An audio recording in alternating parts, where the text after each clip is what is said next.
വന്യമൃഗങ്ങളുടെ ശല്യങ്ങളിൽ നിന്നും ആളുകളെ മാറ്റി നിർത്തുവാൻ അല്ലെങ്കിൽ ആളുകളെ സംരക്ഷിക്കുവാൻ വേണ്ടിയിട്ട് ഈ ജനങ്ങൾക്കൊരു ബഫർ സോൺ സൃഷ്ടിക്കണ്ടേ. വന്യമൃഗ സങ്കേതങ്ങൾക്ക് ബഫർ സോൺ എന്ന് പറയുന്നത് ഇവിടെ പ്രാവർത്തികമായി കഴിഞ്ഞു. പക്ഷേ ജനങ്ങൾക്കും അവരുടെ ജീവിതങ്ങൾക്കും ഒരു ബഫർ സോൺ ആവശ്യമില്ലേ? നമ്മുടെ തന്നെ ഒരു ആത്മവിശുദ്ധീകരണത്തിലൂടെയാണ് നമ്മൾ സഭയുടെയും പൊതുസമൂഹത്തിൻ്റെ എല്ലാം വളർച്ച ലക്ഷ്യം വെക്കേണ്ടത്. ഞാൻ നല്ലതാണ്, ഇനി നിങ്ങളൊക്കെ നന്നായാൽ മതി എന്നുള്ള ചിന്ത അടിസ്ഥാനരഹിതമാണ്. നമ്മൾ നന്നാകുമ്പോൾ നമ്മുടെ പരിസരങ്ങളും നന്നാകും. അതുകൊണ്ട് എൻ്റെ ജീവിതത്തിൽ ഞാൻ കൂടുതൽ ആത്മീയതയിലും ധാർമ്മികതയിലും വിശുദ്ധിയിലും വളരാനായിട്ടുള്ള ശ്രമങ്ങളാണ് എൻ്റെ ഭാഗത്തുനിന്ന് ഞാൻ നടത്തേണ്ടത്. അപ്പം എൻ്റെ പരിസരങ്ങളും പവിത്രമാകും. ഇതാണ് ഇതിൻ്റെ അടിസ്ഥാനപരമായ ഒരു കാഴ്ചപ്പാടും ദർശനവും. ഷാലോം ടെലിവിഷൻ്റെ വോയിസ് ഓഫ് ദ ചർച്ച് എന്ന ഈ പരിപാടിയിലേക്ക് എല്ലാ പ്രേക്ഷകർക്കും സ്വാഗതം. നമ്മളോടൊപ്പം ഇന്ന് കാഞ്ഞിരപ്പള്ളി രൂപതാധ്യക്ഷൻ മാർ ജോസ് പുളിക്കൽ പിതാവാണ്. പിതാവിനെ ഏറ്റവും സ്നേഹത്തോടെ ഈ പരിപാടിയിലേക്ക് സ്വാഗതം ചെയ്യുന്നു. പിതാവ് സ്വാഗതം. കാഞ്ഞിരപ്പള്ളി രൂപത ഉൾപ്പെടുന്ന ഒരു വലിയ മേഖലയെ വളരെ ഗുരുതരമായിട്ട് ബാധിക്കുന്ന ഒരു പ്രശ്നമാണ് ബഫർ സോൺ. അപ്പം ഈ പ്രശ്നത്തിൽ എന്താണ് പിതാവിൻ്റെ നിലപാട് എന്താണ്? ഇത് വളരെയേറെ നാളുകളായിട്ടുള്ള ഒരു ചർച്ചയാണ്. ഈ പൊതുസമൂഹത്തിലും പ്രത്യേകിച്ചും കാർഷിക മേഖലയിലും വലിയൊരു ആശങ്ക ഉളവാക്കുന്ന ഒരു സംഭവമാണ്. വിശദാംശങ്ങളിലേക്ക് അധികം ഞാൻ പോകുന്നില്ല. പൊതുവെ വിശദാംശങ്ങൾ പൊതുസമൂഹത്തിൽ ചർച്ചയായി കഴിഞ്ഞതാണ്. 2022 ജൂൺ മാസം 3-ാം തീയതിയിലെ ഒരു വിധിയാണ്, സുപ്രീം കോടതി വിധിയാണ് ഇതിൻ്റെ പശ്ചാത്തലമായിരിക്കുന്നത്. രാജസ്ഥാനിലെ ഒരു പ്രത്യേക കോണ്ടെക്സ്റ്റിൽ ജാമുവ രാംഘട്ട് പ്രദേശത്തെ ഖനനവുമായി ബന്ധപ്പെട്ട ഒരു കോണ്ടെക്സ്റ്റിലുണ്ടായ ഒരു വിധി എല്ലാ വന്യമൃഗ സങ്കേതങ്ങൾക്കും ദേശീയ ഉദ്യാനങ്ങൾക്കും സമീപത്ത് 1 കിലോമീറ്റർ എങ്കിലും ബഫർ സോൺ ഉണ്ടാവണം എന്ന ഒരു വിധിയാണ് അതിനകത്ത് വന്നിരിക്കുന്നത്. അത് വ്യത്യസ്ത സാഹചര്യങ്ങളിൽ വലിയ ഇമ്പാക്റ്റുകൾ ഉണ്ടാക്കിയിട്ടുണ്ട്. ഒരു പ്രത്യേക കോണ്ടെക്സ്റ്റിൽ ഉണ്ടായ വിധിയെ ഒരു ഭാരതത്തിൻ്റെ പൊതുധാരയിലേക്ക് കൊണ്ടുവന്നപ്പോൾ അതിനുണ്ടായ പ്രതിസന്ധി ഏറെ വലുതാണ്. അത് കേരളത്തെ പോലെ ഒരുപാട് ജനസാന്ദ്രതയുള്ളൊരു സ്ഥലത്ത് വനമേഖലകളിൽ സമീപത്തായിട്ട് തന്നെ ആളുകൾ താമസിക്കുന്ന ഒരിടത്ത് ആ വിധി ഉണ്ടാക്കിയിരിക്കുന്ന ആഘാതം അവർണ്ണനീയമാണ്. അത് തീർച്ചയായിട്ടും നമ്മൾ ശക്തമായ രീതിയിൽ ജനപ്രതിഷേധത്തിലൂടെയൊക്കെ പുറത്ത് കൊണ്ടുവന്നിട്ടുമുണ്ട്. അതിന് നടപടിക്രമങ്ങൾ സ്വീകരിക്കേണ്ടത് തീർച്ചയായിട്ടും സുപ്രീം കോടതി തന്നിരിക്കുന്ന ചില വ്യവസ്ഥകളുടെ പശ്ചാത്തലത്തിൽ തന്നെ ആണ്. അതിനകത്ത് കൃത്യമായി പറഞ്ഞാൽ സുപ്രീം കോടതി വിധിയുടെ ആ പ്രത്യേക വിധിയുടെ ഓൾറെഡി ഈ വിധി ഇംപ്ലിമെൻറ്റഡ് ആയിക്കഴിഞ്ഞു വിധിയോടുകൂടി തന്നെ. അതിന് എക്സെപ്ഷൻസ് മാത്രമാണ് ഇനി നമുക്ക് ഈ കാര്യത്തിൽ എങ്ങനെയാലും ഒക്കെ ഇതിൽ നിന്ന് ക്രിയാത്മകമായ രീതി പുറത്തു കിടക്കാനായിട്ട് ഉള്ളത്. വിധി ഇംപ്ലിമെൻറ്റഡ് ആയി കഴിഞ്ഞു. അത് ഓൾറെഡി ജനങ്ങളെ അതിൻ്റെ താത്വികമായ അർത്ഥത്തിൽ ബാധിച്ചു കഴിഞ്ഞു. പക്ഷേ അതിന് എക്സെപ്ഷൻ കൊടുക്കാനായിട്ട് സുപ്രീം കോടതി ചില ക്ലോസുകൾ ഇട്ടിട്ടുണ്ട്. പ്രത്യേകിച്ച് അതിൻ്റെ 44F എന്ന് പറഞ്ഞൊരു ക്ലോസിനകത്താണ് ഈ ഒരു പ്രത്യേക എക്സെപ്ഷൻ അവിടെ ആകാമെന്നൊക്കെ പറയുന്നത്. അത് ഗവൺമെൻറ്റുകൾക്കാണ്. അത് ഗവൺമെൻറ്റുകൾക്ക് ആ പ്രത്യേക സ്ഥലത്തിൻ്റെ പശ്ചാത്തലം പരിഗണിച്ചുകൊണ്ട് സാമൂഹിക സാമ്പത്തിക ആഘാത പഠനങ്ങൾ നടത്തി ഈ പ്രദേശങ്ങൾ 0 ബഫർ സോൺ വരെ ആക്കാൻ പറ്റും എന്നുള്ള തരത്തിൽ, അല്ലെങ്കിൽ അങ്ങനെ ആക്കേണ്ടതാണ്. അത് സാമൂഹിക സാമ്പത്തിക വ്യവസ്ഥിതിയെ ആ സംസ്ഥാനത്തിൻ്റെ വിവിധങ്ങളായ മേഖലകളെ ബാധിക്കുമെന്നുള്ള ഉറപ്പുണ്ടെങ്കിൽ ആ കാര്യങ്ങൾ കൃത്യമായിട്ട് രേഖാമൂലം അതിൻ്റെ വ്യക്തമായ പഠനത്തോടുകൂടി അത് സെൻട്രൽ എംപവേർഡ് കമ്മിറ്റിക്കും അതുപോലെ കേന്ദ്ര വനം പരിസ്ഥിതി മന്ത്രാലയത്തിനും സമർപ്പിച്ചുകൊണ്ട് സുപ്രീം കോടതിയെ ബോധ്യപ്പെടുത്തി കഴിഞ്ഞാൽ ആ എക്സെപ്ഷൻ കിട്ടാനുള്ള സാധ്യത ഈ 44Fനകത്ത് ഉണ്ട് എന്നുള്ളതാണ് നമുക്കുള്ള ഏക പിടിവള്ളി. ഇപ്പോൾ തീർച്ചയായിട്ടും സർക്കാരുകൾ അക്കാര്യത്തിൽ കുറേ കൂടി ജാഗ്രത പുലർത്തണം. വേണ്ടത്ര ജാഗ്രത എല്ലായിടത്തും തന്നെ സർക്കാരുകൾ പുലർത്തിയിട്ടുണ്ടോ എന്ന് എനിക്ക് സംശയമുണ്ട്. ഇവിടെയാണെങ്കിലും ഇപ്പോൾ സംസ്ഥാന സർക്കാർ അക്കാര്യത്തിലൊക്കെ കുറേ കൂടി ശ്രദ്ധ വെച്ചിട്ടുണ്ട്. അക്കാര്യത്തിൽ ഒരു റിവ്യൂ പെറ്റീഷൻ കൊടുത്തിട്ടുണ്ട്. ഈ വിധി ഇങ്ങനെ വ്യാപകമായിട്ട് നടപ്പിലാക്കുന്നതിൻ്റെ പ്രതിസന്ധി പരിഹരിക്കണമെന്ന് പറഞ്ഞുകൊണ്ട് റീപെറ്റീഷൻ കൊടുത്തിട്ടുണ്ട്. തീർച്ചയായിട്ടും ഒരു പുനഃപരിശോധന ഉണ്ടാവണം. അതോടൊപ്പം തന്നെ ഈ സാമൂഹിക സാമ്പത്തിക ആഘാത പഠനം സർക്കാർ തന്നെ ഇനിഷ്യേറ്റീവ് എടുത്ത് ആവശ്യമെങ്കിൽ NGOസിനെ ചേർത്തുകൊണ്ട് നടത്തി അത് സമയബന്ധിതമായിട്ട് സുപ്രീം കോടതിയെ ധരിപ്പിക്കേണ്ടത് ആവശ്യമാണ്. അപ്പോൾ ഇതിൽ കക്ഷി ചേർന്നുകൊണ്ട് തന്നെ ഇതിനു വേണ്ടിയിട്ട് സംസ്ഥാന സർക്കാർ പരിശ്രമിക്കുന്നുണ്ട് എന്നുള്ളതാണ് ഞാൻ മനസ്സിലാക്കുന്നത്. ഈ കാര്യത്തിൽ ഏറ്റവും മുൻപന്തിയിൽ നിൽക്കേണ്ടത് ജനപ്രതിനിധികളാണ്. MLAമാരും മറ്റു ജനപ്രതിനിധികളുമാണ് ഈ കാര്യത്തിൽ. MP-മാരും ഒക്കെ ഉൾക്കൊള്ളുന്നവരാണ്. ഈ കാര്യത്തിൽ തീർച്ചയായിട്ടും നിയമസഭയിലോ പാർലമെൻറ്റിലോ ഒക്കെ വിവരങ്ങൾ അവതരിപ്പിച്ചുകൊണ്ട് ഇതിൻ്റെ വലിയ രൂക്ഷമായ അവസ്ഥ ബോധ്യപ്പെടുത്തി നടപടികളിലേക്ക് നീങ്ങേണ്ടത്.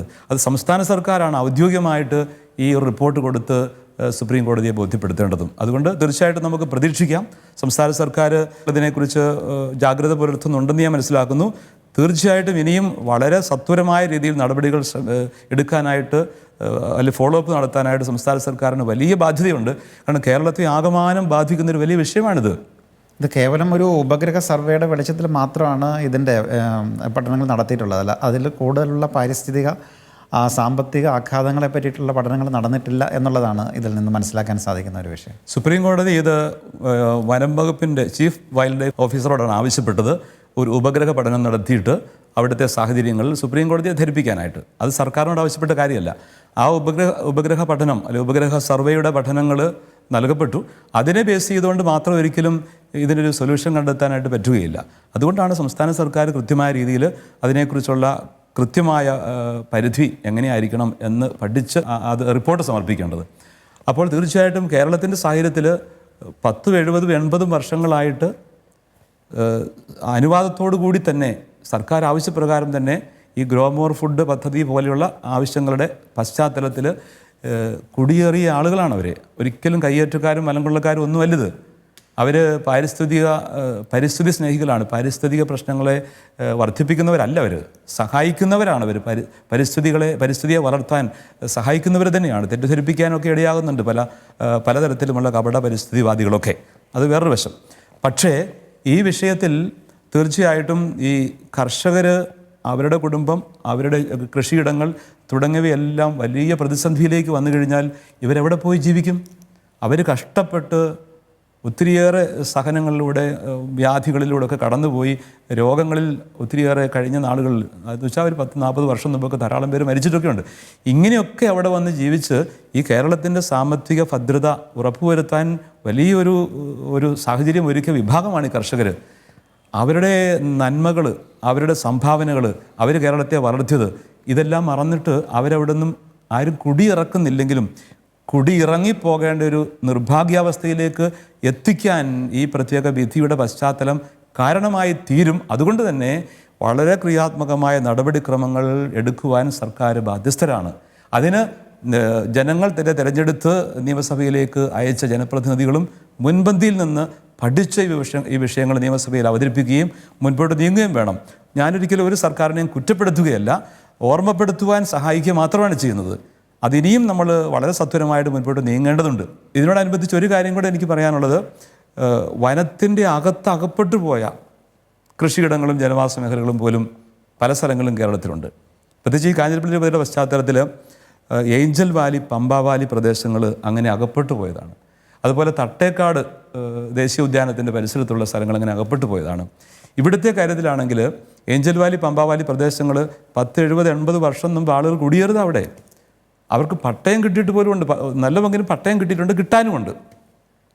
ഈ പട്ടയം പോലും പതിച്ച് കിട്ടിയ സ്ഥലം ഇപ്പോൾ വനത്തിനുള്ളിലാണെന്ന് ഈ വിധിക്ക് ശേഷമുള്ള ചില നിഗമനങ്ങളിലൂടെയും നിർണയങ്ങളിലൂടെയും വന്നാൽ അവരുടെ അവസ്ഥ എന്തായിരിക്കും എന്ന് മാത്രമല്ല, ഈ ആളുകൾ ഇങ്ങനെ സാങ്കേതികമായ രീതിയിൽ അതിനകപ്പെട്ടു പോയത് പെരിയാർ ടൈഗർ റിസർവിൻ്റെ ഭാഗമായിട്ട് നിർണയിക്കപ്പെട്ട വനാതിർത്തിക്കുള്ളിൽ ഇവരകപ്പെട്ടു പോയി.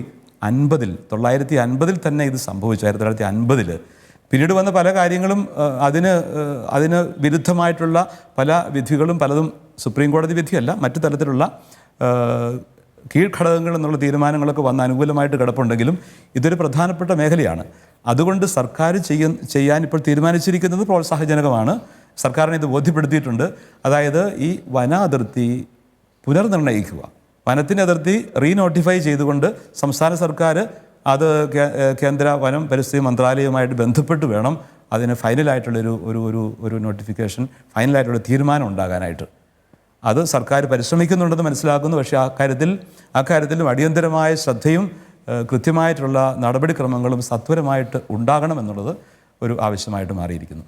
ഇതുമായിട്ട് ബന്ധപ്പെട്ട് തന്നെയുള്ള ഒരു വിഷയമാണ് ഇപ്പം വന്യജീവികളും മനുഷ്യരും തമ്മിലുള്ളൊരു സംഘർഷം. ഈ അടുത്ത കാലത്തായിട്ട് അത് വളരെയധികം വർദ്ധിക്കുന്നു. പല വന്യജീവികളുടെയും എണ്ണം വനത്തിന് ഉൾക്കൊള്ളാനാവാത്ത വിധത്തിൽ വർദ്ധിച്ചതുകൊണ്ട് ജനവാസ മേഖലകളിലേക്ക് അവ ഇറങ്ങി വരുന്നു. ഈ അടുത്ത കാലത്ത് ഒരു പ്രമുഖ പരിസ്ഥിതി പ്രവർത്തകൻ തന്നെ പറഞ്ഞത്, ഒരുപക്ഷെ ജനങ്ങൾക്ക് അപകടകരമാണെങ്കിൽ ഇതിനെ വെടിവെച്ച് കൊല്ലണം എന്നുള്ള രീതിയിലുള്ള പ്രസ്താവനയുണ്ടായി. അത്രയും അഗ്രസീവായിട്ട് പോലും അദ്ദേഹം പറയുകയുണ്ടായി.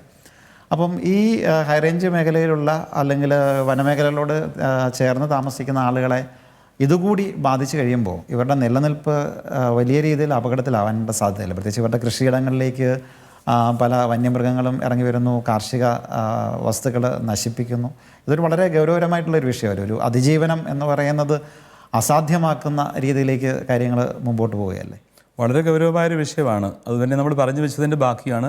മറ്റൊരു വശത്ത് വന്യജീവികൾ മനുഷ്യരെ ആക്രമിച്ച് കീഴ്പ്പെടുത്തുന്നു, മനുഷ്യർ നിസ്സഹായരായിട്ട് നോക്കി നിൽക്കുന്നു. ഏതായിരുന്നാലും നമ്മൾ ഈ വിദേശ രാജ്യങ്ങളെക്കുറിച്ച് ചിന്തിക്കുകയാണെങ്കിൽ വിദേശ രാജ്യങ്ങളിൽ ഈ ആവാസ വ്യവസ്ഥ കൃത്യമായിട്ട് സംരക്ഷിക്കാനായിട്ട് ഉള്ള ശ്രമങ്ങൾ നടക്കുന്നുണ്ട്. അതേ രീതിയിൽ തന്നെ ഇവിടെയും നമ്മുടെ നാട്ടിലും ആവാസ വ്യവസ്ഥ കൃത്യമായിട്ട് സംരക്ഷിക്കപ്പെടേണ്ടതാണ്, പരിസ്ഥിതി സംരക്ഷിക്കപ്പെടേണ്ടതാണ്. സഭയെന്നും എക്കാലത്തും ആ കാര്യത്തിൽ ആ ഒരു ദർശനം തന്നെയാണ് പങ്കുവയ്ക്കുന്നത്. ലൗദാത്തോ സി എന്ന മാർപ്പാപ്പായുടെ ചാക്രിക ലേഖനം തന്നെ ഈ കാര്യത്തിൽ മുൻപോട്ട് വെക്കുന്ന പാരിസ്ഥിതിക ആധ്യാത്മികതയെക്കുറിച്ച് വളരെ ഗൗരവമായിട്ട് ചിന്തിക്കുകയും അത് ആഗോളതലത്തിൽ ചർച്ച ചെയ്യപ്പെടുകയും ചെയ്ത കാര്യം തന്നെയാണ്. കർഷകരും ഒരിക്കലും അതിനെതിരല്ല. പക്ഷേ ഇവിടെ നമ്മൾ ചിന്തിക്കേണ്ടത് ഈ ആവാസ വ്യവസ്ഥ മുൻപോട്ട് കൊണ്ടുപോകണമെങ്കിൽ മനുഷ്യർക്കും ഇവിടെ ജീവിക്കാനുള്ള അവകാശമുണ്ടല്ലോ. മനുഷ്യൻ ജീവിക്കുന്നില്ലെങ്കിൽ ഇവിടെ മുഴുവനും വന്യമൃഗ സങ്കേതമായിട്ട് മാറുകയല്ലേ ചെയ്യുന്നത്. അപ്പം ഒരു മൃഗത്തിന് വസിക്കാനുള്ള ഇടം എത്രയാണെന്നൊക്കെ ഔദ്യോഗികമായിട്ട് നിജപ്പെടുത്തിയിട്ടുണ്ട്. ആ ഇടങ്ങൾ നിജപ്പെടുത്തുമ്പോൾ മൃഗങ്ങളുടെ എണ്ണം വർദ്ധിക്കാൻ പാടില്ല, മൃഗങ്ങളുടെ എണ്ണവും നിജപ്പെടുത്തേണ്ടതുണ്ട്. മനുഷ്യൻ്റെ എണ്ണം നിജപ്പെടുത്താൻ വേണ്ടിയുള്ള വ്യഗ്രതകൾ ധാരാളമുണ്ട്. പോപ്പുലേഷൻ കൺട്രോളിന് ധാരാളമായിട്ട് ശ്രമിക്കുന്നുണ്ട്. അപ്പം മൃഗങ്ങളുടെ ഈ ഒരു കൺട്രോൾ, മൃഗങ്ങളുടെ ജനന നിരക്ക് കുറയ്ക്കാൻ സംവിധാനങ്ങൾ ആവശ്യമില്ലേ? വളരെയധികം വന്യമൃഗങ്ങളുടെ ജനനനിരക്ക് വർദ്ധിച്ചിരിക്കുന്നു. അതുങ്ങളെ ഉൾക്കൊള്ളാൻ കാടിന് ഇന്ന് വയ്യാതായിരിക്കുന്നു. അതുകൊണ്ട് കാട് നാട്ടിലേക്ക് ഇറങ്ങി വരികയും നാട്ടുകാരുടെ ഇടങ്ങളെ മുഴുവനും വിഴുങ്ങുകയും ചെയ്യുന്ന ഒരു നിർഭാഗ്യാവസ്ഥയുണ്ട്. അതിന് സഹായകമായ വിധമുള്ള നിയമനിർമ്മാണങ്ങൾ ഒക്കെ തന്നെയാണ് നടന്നിട്ടുള്ളത് ഇവിടെ പലപ്പോഴും. അതുകൊണ്ട് ആവശ്യമെങ്കിൽ വ്യക്തമായ നിയമനിർമ്മാണങ്ങൾ തന്നെ ഈ കാര്യത്തിൽ ഉണ്ടാവുകയും ഈ ആവാസ വ്യവസ്ഥയെ കൃത്യമായിട്ട് സംരക്ഷിക്കുവാനായിട്ട് തയ്യാറാവുകയും വേണം. വന്യമൃഗങ്ങൾ മനുഷ്യനെ ആക്രമിച്ചു കഴിഞ്ഞാൽ അവൻ നിസ്സഹായനാകുന്നു. വന്യമൃഗങ്ങളെ മനുഷ്യനൊന്ന് ഏതെങ്കിലും തരത്തിൽ പ്രാണരക്ഷാർത്ഥമെങ്കിലും ഒന്ന് ആക്രമിച്ചു പോയി കഴിഞ്ഞാൽ അവൻ കുറ്റവാളിയായി മാറുന്നു. അവൻ ജയിലിൽ അടയ്ക്കപ്പെടുകയോ അല്ലെങ്കിൽ ശിക്ഷ വിധിക്കപ്പെടുകയോ ചെയ്യുന്നു. ഇത് വലിയൊരു വൈരുദ്ധ്യമാണ്. അതുകൊണ്ട് അതിനെക്കുറിച്ച് തന്നെ പുനർവിചിന്തനം ചെയ്യേണ്ട ഒരു സമയം കൂടിയാണിത്. എന്ന് മാത്രമല്ല, താൽക്കാലികമായിട്ട് പല പരിപാടികളും അല്ലാതെ തന്നെ ചെയ്യാൻ സാധിക്കും. ഗവൺമെൻറ്, സ്റ്റേറ്റ് ഗവൺമെൻറ്റും സെൻട്രൽ ഗവൺമെൻറ്റും ഒക്കെ മുൻകൈ എടുത്തുകൊണ്ട് വന്യമൃഗങ്ങളുടെ ശല്യങ്ങളിൽ നിന്നും ആളുകളെ മാറ്റി നിർത്തുവാൻ, അല്ലെങ്കിൽ ആളുകളെ സംരക്ഷിക്കുവാൻ വേണ്ടിയിട്ട് ഈ ജനങ്ങൾക്കൊരു ബഫർ സോൺ സൃഷ്ടിക്കണ്ടേ? വനത്തിന് അല്ലെങ്കിൽ വന്യമൃഗ സങ്കേതങ്ങൾക്ക് ബഫർ സോൺ എന്ന് പറയുന്നത് ഇവിടെ പ്രാവർത്തികമായി കഴിഞ്ഞു. പക്ഷേ ജനങ്ങൾക്കും അവരുടെ ജീവിതങ്ങൾക്കും ഒരു ബഫർ സോൺ ആവശ്യമില്ലേ? അതിനുള്ള സംവിധാനം കൂടി ശാസ്ത്രീയമായിട്ട് പഠിച്ച് അത്തരത്തിൽ ജനങ്ങളുടെ ഇടയിലേക്ക് അല്ലെങ്കിൽ കൃഷിയിടങ്ങളിലേക്ക് വന്യമൃഗങ്ങൾ കടന്നു വരാതിരിക്കാനുള്ള സാഹചര്യങ്ങൾ സാങ്കേതികമായിട്ട് ശാസ്ത്രീയമായിട്ട് നടപ്പിൽ വരുത്താനുള്ള ഉത്തരവാദിത്വം നിശ്ചയമായിട്ടും സംസ്ഥാന സർക്കാരിനും കേന്ദ്ര ഗവൺമെൻറ്റും ഉണ്ട്. പെരിയാർ ടൈഗർ റിസർവിൽ ഒരു കാലഘട്ടത്തിൽ ചെന്നായ്ക്കളുടെ എണ്ണം ക്രമാതീതമായിട്ട് പെരുകിയപ്പോൾ അവിടുന്ന് തന്നെ ഫോറസ്റ്റ് ഗാർഡിൻ്റെ നേതൃത്വത്തിൽ ചെന്നായ്ക്കളെ കുറേ എണ്ണത്തിനെ വെടിവെച്ച് കൊല്ലുന്നൊരു സാഹചര്യം ഉണ്ടായിരുന്നു. അപ്പം ശാസ്ത്രീയമായിട്ട് പറഞ്ഞാൽ പലപ്പോഴും ഏതെങ്കിലും ഒരു സ്പീഷീസ് ക്രമാതീതമായിട്ട് വളർന്നിട്ടുണ്ടെങ്കിൽ മറ്റൊരു സ്പീഷീസിൻ്റെ നാശത്തിന് കാരണമാവും. പെരിയാർ ടൈഗർ റിസർവിലെ മാനുകളുടെ എണ്ണത്തിൽ വലിയ കുറവുണ്ടായപ്പോഴേക്കാണ് ചെന്നായ്ക്കളുടെ എണ്ണം വർദ്ധിച്ചു എന്നുള്ള ഒരു നിഗമനത്തിലെത്തുകയും പിന്നീട് അതിനെ വെടിവെച്ച് കൊല്ലുന്ന സാഹചര്യം ഉണ്ടാവുകയും ചെയ്തത്. അപ്പം വന്യജീവികളുടെ കാര്യത്തിലാണെങ്കിലും ഇതുപോലെ ക്രമാതീതമായിട്ട് ഏതെങ്കിലും സ്പീഷീസുകൾ, ഇപ്പം കാട്ടുപന്നിയുടെ പ്രശ്നം പലപ്പോഴും നമ്മൾ ഉന്നയിക്കുന്നൊരു പ്രശ്നമാണ്. ക്ഷുദ്രജീവിയായിട്ട് അതിനെ പ്രഖ്യാപിക്കണം. ഇപ്പം കാർഷിക മേഖലകളിലേക്ക് വന്നിട്ടുണ്ടെങ്കിൽ അവിടെ ഏറ്റവും കൂടുതൽ ഈ പറയുന്ന പോലെ നമ്മുടെ സാധാരണക്കാരുടെ കൃഷി നശിപ്പിക്കുന്ന ഒരു മൃഗമാണ് കാട്ടുപന്നി. അപ്പം അവിടെ ഒക്കെ നമ്മുടെ ഒരു പരിസ്ഥിതി ബോധത്തിനൊരു പുനർവിചിന്തനം നടത്തേണ്ട കാലം അതിക്രമിച്ചു പോയെന്ന് പിതാവിന് തോന്നുന്നുണ്ട്. കൃത്യമായിട്ടും വളരെ ശരിയാണത്. നമ്മൾ ഡീവിയേറ്റഡ് ആയിട്ട് പോവാണ്. ഏതെങ്കിലും ഒരു സ്പീഷീസ് ഇല്ലെന്നാകുമ്പോൾ അവിടെ ഉണ്ടാകുന്നൊരു ഡീവിയേഷൻ പരിസ്ഥിതി ആഘാതം തന്നെയാണ്. അത് ഗൗരവമായിട്ട് എടുക്കേണ്ട ഒരു വിഷയമാണ്. അതുകൊണ്ട് തന്നെ ഞാൻ പറഞ്ഞത് എല്ലാത്തിനും കൃത്യതയും ഒരു നിയന്ത്രണവും ഒരു സഹവാസവും സഹവർത്തിത്വവും ഒക്കെ ഉറപ്പുവരുത്തേണ്ടത് ആവശ്യമാണ്. അതുകൊണ്ട് അങ്ങനെയുള്ള നിയമങ്ങളെ തന്നെ പുനർനിർമ്മിക്കാനും അല്ലെ പുനഃക്രമീകരിക്കാനും ഒക്കെ ബന്ധപ്പെട്ട ഔദ്യോഗിക ബോഡികൾക്ക് വലിയ ഉത്തരവാദിത്വം പ്രത്യേകിച്ച് ഈ കാലത്ത് ഉണ്ട്. എന്ന് മാത്രമല്ല, ഇപ്പം ചില കാര്യങ്ങളൊക്കെ വളരെ പരിഹാസ്യമായിട്ട് തന്നെ നമുക്ക് തോന്നും. ഒരു വന്യമൃഗത്തെ വെടിവെക്കണമെന്നുണ്ടെങ്കിൽ അതിന് വെടിക്കാരന്മാർ ആരൊക്കെയാണെന്നുള്ളത് നിർവചിക്കപ്പെടണം. ആ വെടിക്കാരൻ എങ്ങോട്ട് തിരിഞ്ഞു നിൽക്കുന്ന വന്യമൃഗത്തെ വെടിവെക്കാം. അതിന് വെടിക്കാരൻ ലൈസൻസ് ഔദ്യോഗികമായിട്ട് നൽകപ്പെട്ട വെടിക്കാരനെ കണ്ടുപിടിക്കാൻ പോകുമ്പോൾ ഈ വന്യമൃഗം എത്ര പേരെ കൊന്നിരിക്കും, ഇങ്ങനെയുള്ള ഒരുപാട് വിഷയങ്ങളുണ്ട്. കാട്ടുപന്നിയുടെ വിഷയത്തിലൊക്കെ അത് വരുന്നത്. അപ്പോൾ ഇതൊക്കെ വളരെ വന്യവും പ്രാകൃതവുമായ രീതിയിലുള്ള ഒരു വന്യമൃഗ സംരക്ഷണ രീതിയാണെന്ന് പറയാതിരിക്കാൻ വയ്യ. കുറച്ചൊരു മാനവികത ഈ വിഷയത്തിൽ മാനവികതയും മനുഷ്യത്വവും ഇതിനകത്തുണ്ടാവണം. ഒരു സമഗ്രതയും ശാസ്ത്രീയതയും ഉണ്ടാവണം. അപ്പോൾ തീർച്ചയായിട്ടും നമുക്ക് ശുഭോദർക്കമായൊരു ഭാവി ഉണ്ടാകും. അങ്ങനെയൊക്കെ ചെയ്യാനായിട്ട് കടപ്പെട്ട അതിന് അധികാരമുള്ള ഗവൺമെൻറ്റുകളും ജനപ്രതിനിധികളും ഈ കാര്യത്തിലൊക്കെ മുൻകൈ എടുക്കേണ്ടത് ആവശ്യമാണ്. KCBC തലത്തിലുമൊക്കെ ഈ വിഷയങ്ങളിൽ ഗവൺമെൻറ്റുകളുടെ മേലെ സമ്മർദ്ദം ചെലുത്താറുണ്ടോ? അല്ലെങ്കിൽ അതിനുള്ള എന്തൊക്കെ നടപടികളാണ്? ധാരാളമായിട്ട്. ഈ കാര്യത്തിൽ ഏറ്റവും കൂടുതൽ മുൻപോട്ട് വന്നിരിക്കുന്നത് KCBCയും കേരളത്തിലെ സഭാ സമൂഹവുമാണ്. ക്രൈസ്തവ സമൂഹം എന്ന് തന്നെ ഞാൻ പറയുന്നില്ല. സഭ ഈ കാര്യത്തിൽ വലിയൊരു ഒരു മേൽക്കൈ എടുത്തുകൊണ്ട് തന്നെ മുൻപോട്ട് വരുന്നത്. കാരണം ഇതൊരു സമൂഹത്തിൻ്റെ വിഷയമല്ല, ഇത് പൊതുസമൂഹത്തിൻ്റെ വിഷയമാണ്. നാനാജാതി മതസ്ഥരായ മനുഷ്യരെ ഒരുപോലെ അഫക്റ്റ് ചെയ്യുന്ന വിഷയമാണ്. മറ്റു സന്നദ്ധ സംഘടനകളും വ്യവസായ സംഘടനകളും ഒക്കെ ഈ കൂടെ ഉണ്ട്, തീർച്ചയായിട്ടും ഉണ്ട്. പക്ഷേ സഭ ഇക്കാര്യത്തിൽ വളരെ തീക്ഷ്ണമായ നിലപാടെടുക്കുകയും ബന്ധപ്പെട്ട അധികാരികളുമായിട്ട് സംസാരിക്കുകയും അവരെ ബോധ്യപ്പെടുത്തുകയും പഠനങ്ങൾ നടത്താൻ സഹായിക്കുകയും ആവശ്യമായ സമരപരിപാടികൾ പോലും അക്രമരഹിതമായ രീതിയിൽ ജനത്തിൻ്റെ പ്രതിസന്ധികൾ സർക്കാരിന് മുമ്പിൽ അവതരിപ്പിക്കാൻ വേണ്ടിയിട്ട് മുൻകൈയെടുത്ത് നടത്തുകയും ചെയ്യുന്നുണ്ട്. എല്ലാവരെയും ഉൾക്കൊണ്ട്. ഇതൊരു സഭയുടെ മാത്രം പ്രശ്നമല്ല, ഇതൊരു പൊതുസമൂഹത്തിൻ്റെയും ഒരു സംസ്ഥാനത്തിൻ്റെയും അല്ലെങ്കിൽ ഒരു കർഷക ജനതയുടെയും പൊതുവിഷയമാണ്. അതുകൊണ്ട് അക്കാര്യത്തിൽ വളരെ സത്വരമായ നടപടികൾ സഭ സ്വീകരിച്ചുകൊണ്ടിട്ടുണ്ട്, ഇനിയും സ്വീകരിക്കും. അതിനെല്ലാവരുടെയും സഹായം ആവശ്യമാണ്. സഭയുടെ മാത്രം എന്നുള്ള ചിന്ത ആവശ്യമില്ല. എല്ലാ കർഷക സ്നേഹികളും യഥാർത്ഥത്തെ ശരിയായ പരിസ്ഥിതി സ്നേഹികളുമായ ആളുകളുടെ എല്ലാം സഹകരണം ഈ കാര്യത്തിൽ ആവശ്യമുണ്ട്, എല്ലാ സംഘടനകളുടെയും. കാഞ്ഞിരപ്പള്ളി രൂപതയെക്കുറിച്ചിട്ടുള്ള പിതാവിൻ്റെ ഭാവി സ്വപ്നങ്ങൾ എന്തൊക്കെയാണ്? രൂപത ഒരു നിർണായകമായ ഒരു ഘട്ടത്തിലേക്ക് പ്രവേശിക്കുന്ന ഒരു സന്ദർഭം കൂടിയാണിത്. രൂപതയെ നിർണായകമായ ഒരു സാഹചര്യത്തിലേക്ക് അല്ലെങ്കിൽ ഒരു ഘട്ടത്തിലേക്ക് പ്രവേശിക്കുന്നു എന്ന് പറയുന്നത് ശരിയാണ്. കാരണം രൂപതയുടെ ഗോൾഡൻ ജൂബിലി അത് 2027 അതിനുള്ള നടപടിക്രമം അപ്പോൾ ഇനിയുള്ള ചുരുങ്ങിയ ഏതാണ്ട് 5 വർഷക്കാലത്തോളം ഒന്നും തന്നെ ഇല്ലിപ്പം. ഇനി 5 വർഷം വരുന്നില്ല, കഷ്ടിച്ചത്രേ ഉള്ളൂ, അത്രയും തന്നെ ഇല്ല, 4 വർഷമുള്ളൂ. അപ്പോൾ നമ്മൾ അതിന് വേണ്ടിയിട്ടുള്ള പ്രാർത്ഥനാപൂർവമായ ഒരുക്കങ്ങൾ ഇതിനോടകം തന്നെ നടത്തി കഴിഞ്ഞു. ഇനി ഇത് തുടരുന്നു. അതുപോലെ തന്നെ കർമ്മപരിപാടികൾ പല തലത്തിലും നമ്മളൊരു ഗ്രാസ് റൂട്ട് ലെവൽ വരെ ചർച്ച ചെയ്തുകൊണ്ട് രൂപീകരിച്ചുകൊണ്ടിരിക്കുകയാണ്. പൂർണ്ണമായി എന്ന് പറയാൻ പറ്റുകയില്ല. നമ്മളിപ്പോൾ ഒരു നല്ല റിസോഴ്സ് ടീമിനെ, ഒരു 10-30ഓളം വരുന്ന റിസോഴ്സ് ടീമിനെ ഒന്ന് ബിൽഡപ്പ് ചെയ്തു. നല്ല വിശ്വാസവും അറിവുമുള്ള ഒരു റിസോഴ്സ് ടീം.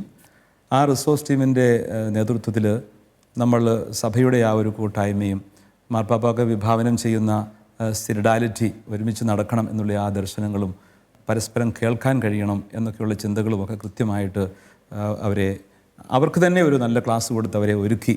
അതിനുശേഷം അവർ വിവിധ ഇടവകളിലെത്തി അവർക്കുള്ള ഒരു പരിശീലനം, അതിൻ്റെ ലീഡേഴ്സിനുള്ള പരിശീലനം കൊടുക്കാനിടയായി. ആ ലീഡേഴ്സ് കുടുംബ കൂട്ടായ്മകളിലെത്തിയിട്ട് ഇത് കൂടുതൽ കേൾക്കുക എന്നുള്ളത് തന്നെയാണ്. നമ്മൾ ഒത്തിരി പഠിപ്പിക്കുന്നതിനേക്കാൾ ഇവർ കേൾക്കാനാണ് ഇന്ന് ആരും ഇല്ലാതെ പോകുന്നത്. അപ്പോൾ കേൾക്കുകയും അറിയുകയും അതോടൊപ്പം തന്നെ ആവശ്യമായ ചില ഇടപെടലുകൾ നടത്തുകയൊക്കെ ചെയ്തുകൊണ്ട് അങ്ങനെ ഒരു പദ്ധതി ഈ രൂപതയിൽ നടന്നുകൊണ്ടിരിക്കുകയാണ്. ഇപ്പോഴത് പൂർത്തിയായിട്ടില്ല. അതോടൊപ്പം തന്നെ നമ്മൾ മുൻപ് ചെയ്തതും ഇപ്പോൾ കൂടുതൽ ക്രിയാത്മകമായിട്ട് നിർവഹിച്ചുകൊണ്ടിരിക്കുന്നതുമായ ഒരു കാര്യമാണ്. പ്രത്യേകിച്ച് ഈ ഒരു ജൂബിലിയെ കേന്ദ്രീകരിച്ചുകൊണ്ട് ഹോം മിഷൻ നമ്മുടെ ബഹുമാനപ്പെട്ട സിസ്റ്റേഴ്സ് ഓൾറെഡി പല കോൺഗ്രിഗേഷൻസും അത് ഈ രൂപതയ്ക്കുള്ളിലും മറ്റു രൂപതകളിലും ഒക്കെ നടത്തുന്നതാണ്.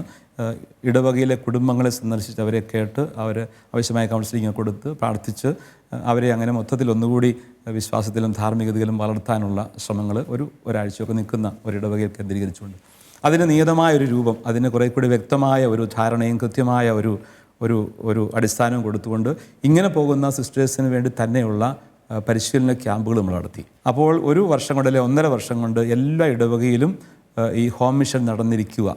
അതിലൂടെ ഇടവകയ്ക്ക് ആത്മീയമായ ഒരു ഉണർവാണ് പ്രധാനമായിട്ടും ആത്മീയ ഉണർവാണ് ആദ്യം നമ്മളിപ്പോൾ ചെയ്യുന്നത്. ആത്മീയ ഉണർവിനോടൊപ്പം തന്നെയാണ് ബാക്കിയെല്ലാം സംഭവിക്കേണ്ടത്. ആത്മീയമായ അടിസ്ഥാനമില്ലാതെ ഉണ്ടാകുന്ന ഉണർവുകൾ അത്ര ശാശ്വതമാകണമെന്നില്ല. കേവലം സാമൂഹ്യക്ഷേമ പ്രവർത്തനങ്ങൾ മാത്രം പോരാ.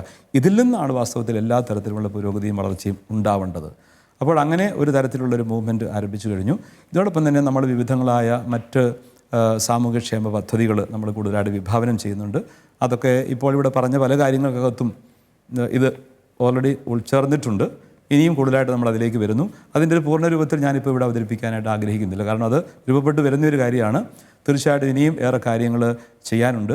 അങ്ങനെയുള്ള ഒരു നല്ല വളർച്ചയുടെ ഒരു എപ്പിസ്കോപ്പൽ അസംബ്ലി അതൊക്കെ നടത്താനായിട്ട് തീർച്ചയായിട്ടും നമ്മൾ അതിൻ്റെ ഒരു ആദ്യഘട്ടം ഒരു തരത്തിൽ പറഞ്ഞാൽ ഇങ്ങനെയുള്ള ആളുകളുടെ ഭാഗത്തു നിന്നുള്ള പ്രതികരണങ്ങളും വ്യക്തമായ ചില റിപ്പോർട്ടുകളും ഒക്കെ നമ്മൾ സ്വീകരിച്ചിട്ടുണ്ട്. അങ്ങനെ സ്വീകരിച്ച റിപ്പോർട്ടുകൾ തീർച്ചയായിട്ടും നമ്മൾ പ്രസ്ബിറ്ററി കൗൺസിൽ പോലെയുള്ള കൗൺസിലുകളിൽ അച്ഛന്മാരുടെ ഇലക്റ്റഡ് ബോഡിയിൽ പാസ്റ്റർ കൗൺസിലുകളൊക്കെ ഡിസ്കസ് ചെയ്യും. കുറേ ഡിസ്കഷൻസ് കഴിഞ്ഞു. അപ്പോൾ അതിൻ്റെ വെളിച്ചത്തിൽ പല കർമ്മപദ്ധതികളും രൂപപ്പെട്ട് വരണം. നമ്മൾ അങ്ങോട്ട് വെറുതെ ഡിക്റ്റേറ്റ് ചെയ്യുന്നതല്ല, ആളുകളിൽ നിന്ന് ഇങ്ങോട്ട് കിട്ടുന്ന നിർദ്ദേശങ്ങൾക്കനുസരിച്ച് കർമ്മപദ്ധതികൾ ആവിഷ്കരിച്ച് അത് നടപ്പിലാക്കുമ്പോഴാണ് അവർക്ക് അനുയോജ്യമായ കാര്യങ്ങൾ അവർക്ക് ലഭിക്കുന്നത്. ഇതിനകത്ത് ഒത്തിരി കാര്യങ്ങൾ വരുന്നുണ്ട്. വിദ്യാഭ്യാസ മേഖലയുണ്ട്, ആതുര ശുശ്രൂഷ മേഖലയുണ്ട്, അതുപോലെ സാമൂഹ്യക്ഷേമ കാര്യങ്ങളുണ്ട്, ഈ പറഞ്ഞ ബഫർ സോൺ ഇഷ്യൂസ് ഉണ്ട്. ഇതെല്ലാം ഈ നിർദ്ദേശങ്ങൾക്കകത്ത് വരുന്ന വിഷയങ്ങൾ തന്നെയാണ്. അതിനെയൊക്കെ എങ്ങനെ കുറച്ചുകൂടി ക്രിയാത്മകമായിട്ട് സമീപിച്ചുകൊണ്ട് പുതിയ കർമ്മ പദ്ധതികളിലേക്ക് പ്രവേശിക്കണമെന്നുള്ള ഒരു കാഴ്ചപ്പാടിലാണ് ഇപ്പോൾ നമ്മൾ മുമ്പോട്ട് നീങ്ങുന്നത്. അതുകൊണ്ട് ഈ വരുന്ന വർഷങ്ങളിലെ കാര്യങ്ങൾ ഓരോ വർഷത്തിൻ്റെയും പദ്ധതികളായിട്ട് നമ്മൾ ചിട്ടപ്പെടുത്തിക്കൊണ്ട് മുമ്പോട്ട് നീങ്ങിക്കൊണ്ടിരിക്കുകയാണ്. അങ്ങനെ ജൂബിലിയുടെ ആ അനുഭവത്തിലേക്ക് വളരാൻ പറ്റും എന്നതാണ് എൻ്റെ ഒരു ചിന്തയും ആഗ്രഹവും എളിയ ദർശനവും. തീർച്ചയായിട്ടും ഇതിന് എല്ലാവരുടെയും സഹകരണവും പ്രാർത്ഥനയും എല്ലാം ആവശ്യമാണ്. പിന്നെ വൈദികർ, സന്യസ്തർ, കുടുംബങ്ങൾ അവർക്ക് വേണ്ടി തന്നെ ഓരോ ദിവസവും സെപ്പറേറ്റ് ആയിട്ട് ഒരു പ്രാർത്ഥനാ ദിനമായിട്ട് അറിയിച്ചിട്ടുണ്ട്. അപ്പോൾ അത് വൈദികർ ഒരു ദിവസം മാറിയിരുന്ന് അവരുടെ ഇടവകയ്ക്ക് വേണ്ടിയിട്ട്, സഭയ്ക്ക് വേണ്ടിയിട്ട്, സമൂഹത്തിന് വേണ്ടിയിട്ട് എല്ലാം പ്രാർത്ഥിക്കുന്നു. അപ്പോൾ ആ വൈദികന് വേണ്ടിയിട്ട് രൂപത മുഴുവനും അന്നേ ദിവസം പ്രാർത്ഥിക്കുന്നു. ഇത് വൈദികരുടെ ഒരു കണ്ടിന്യൂവേഷൻ കഴിഞ്ഞിട്ട് സന്യസ്തർ, കുടുംബങ്ങൾ അങ്ങനെ സെപ്പറേറ്റ് ആയിട്ട് ആ തരത്തിലുള്ള ഒരു മൂവ്മെൻറ്റും ഉണ്ട്. ഇതെല്ലാം നമ്മുടെ തന്നെ ഒരു ആത്മവിശുദ്ധീകരണത്തിലൂടെയാണ് നമ്മൾ സഭയുടെയും പൊതുസമൂഹത്തിൻ്റെ എല്ലാം വളർച്ച ലക്ഷ്യം വെക്കേണ്ടത്. ഞാൻ നല്ലതാണ്, ഇനി നിങ്ങളൊക്കെ നന്നായാൽ മതി എന്നുള്ള ചിന്ത അടിസ്ഥാനരഹിതമാണ്. നമ്മൾ നന്നാകുമ്പോൾ നമ്മുടെ പരിസരങ്ങളും നന്നാകും. അതുകൊണ്ട് എൻ്റെ ജീവിതത്തിൽ ഞാൻ കൂടുതൽ ആത്മീയതയിലും ധാർമ്മികതയിലും വിശുദ്ധിയിലും വളരാനായിട്ടുള്ള ശ്രമങ്ങളാണ് എൻ്റെ ഭാഗത്തുനിന്ന് ഞാൻ നടത്തേണ്ടത്. അപ്പോൾ എൻ്റെ പരിസരങ്ങളും പവിത്രമാകും. ഇതാണ് ഇതിൻ്റെ അടിസ്ഥാനപരമായ ഒരു കാഴ്ചപ്പാടും ദർശനവും. എന്ന് വെച്ചുകൊണ്ട് ഇതെല്ലാം പൂർണ്ണതയിൽ നടക്കുന്നുണ്ടെന്ന് പറയല്ല. ഇങ്ങനെയുള്ള തീവ്രമായ ശ്രമങ്ങൾ നമ്മൾ ആരംഭിച്ചു കഴിഞ്ഞു. നേരത്തെ ഉണ്ടായിരുന്നതാണ്, പുതിയതായിട്ടൊന്നും കൂട്ടിച്ചേർത്ത് കുറേ കാര്യങ്ങൾ ഈ ഒരു ജൂബിലിയെ ലക്ഷ്യമാക്കിക്കൊണ്ട് നീങ്ങുന്നു. ഇൻറ്റൻസീവായിട്ടൊന്നും മാത്രമേ ഉള്ളൂ. അല്ലാതെ ഇപ്പോൾ ഞാൻ ചുമതല ഏറ്റെടുത്തതിന് ശേഷം ഉണ്ടായ വലിയ സംഭവങ്ങളൊന്നും ഇതിനർത്ഥമില്ല. ഇതെല്ലാം ഉണ്ടായിരുന്നത് ഈ ജൂബിലിയെ ലക്ഷ്യമാക്കിക്കൊണ്ട് ഒന്നുകൂടി ചിട്ടപ്പെടുത്തി മുമ്പോട്ട് പോകാൻ ശ്രമിക്കുന്നു എന്ന് മാത്രം. സഭയെക്കുറിച്ചിട്ടുള്ള ഈ വാക്കുകളൊക്കെ പ്രകാശം പരത്തുന്ന, കൂടുതൽ നന്മയിലേക്ക് നമ്മളെ നയിക്കുന്ന വാക്കുകളായിരുന്നു. നമ്മളോടൊപ്പം ഉണ്ടായിരുന്ന കാഞ്ഞിരപ്പള്ളി രൂപത അധ്യക്ഷനായ മാർ ജോസ് പുളിക്കൽ പിതാവിന് സ്നേഹത്തോടെ നന്ദി രേഖപ്പെടുത്തുന്നു. നന്ദി, നമസ്കാരം. ഷാലോം ടി.വിയുടെ പ്രേക്ഷകർക്കെല്ലാം ഹൃദയപൂർവ്വം നന്ദി പറയുന്നു. നിങ്ങളുടെ എല്ലാം പ്രാർത്ഥനകൾ ഞാൻ സ്നേഹത്തോടെ അഭ്യർത്ഥിക്കുന്നു. നമുക്ക് പ്രാർത്ഥിച്ച് പരസ്പരം പങ്കിട്ട് മുൻപോട്ട് നീങ്ങാം. എല്ലാവരെയും ചേർത്ത് പിടിച്ച്, പ്രത്യേകിച്ചും പാർശ്വവൽക്കരിക്കപ്പെട്ട വ്യക്തികളെ, സഹായം അർഹിക്കുന്നവരെയൊക്കെ ചേർത്ത് പിടിച്ച് വിശ്വാസത്തിൻ്റെ വെളിച്ചത്തിൽ മതസൗഹാർദ്ദത്തിൻ്റെയും സ്നേഹത്തിൻ്റെയും കൂട്ടായ്മയിൽ നമുക്ക് മുൻപോട്ട് നീങ്ങാം. നമ്മുടെ വിശ്വാസത്തിൻ്റെ ഉറപ്പും ബലവും അതിലുള്ള അഭിമാനവും നമുക്കെന്നും ഉണ്ടായിരിക്കട്ടെ. ദൈവം എല്ലാവരെയും സമൃദ്ധമായിട്ട് അനുഗ്രഹിക്കട്ടെ. നമ്മുടെ കർത്താവ് യേശുമിശിഹായുടെ കൃപയും പിതാവായ ദൈവത്തിൻ്റെ സ്നേഹവും പരിശുദ്ധാത്മാവിൻ്റെ സഹവാസവും ഏവരുടെയും കൂടെ ഉണ്ടായിരിക്കട്ടെ, ഇപ്പോഴും എപ്പോഴും എന്നേക്കും. ആമേൻ.